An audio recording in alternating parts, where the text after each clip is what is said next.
E a família esquenta vai aumentar porque a Thalita tá esperando o neném.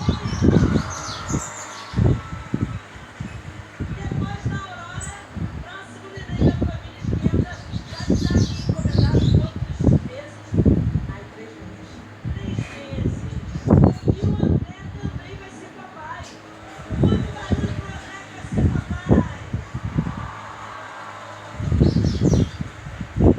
O Saulo está aqui hoje lançando um CD novo. É o segundo disco da carreira solo dele e se chama Baiano. Saulo queria saber qual é a diferença entre um baiano e um baiano.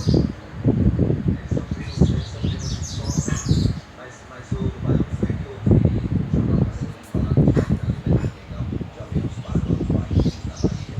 Pra mim, depois eu entendi que o baiano é aquele baiano especial, né? Mas não é o baiano. E ele diz que esse novo disco tem muito a ver com as crianças. Olha que ideia legal. O Saulo, para lançar o seu CD novo, armou um show surpresa no intervalo da aula numa escola pública na periferia de Salvador. Quando a criançada saiu para merendar, teve aquela surpresa, uma experiência incrível.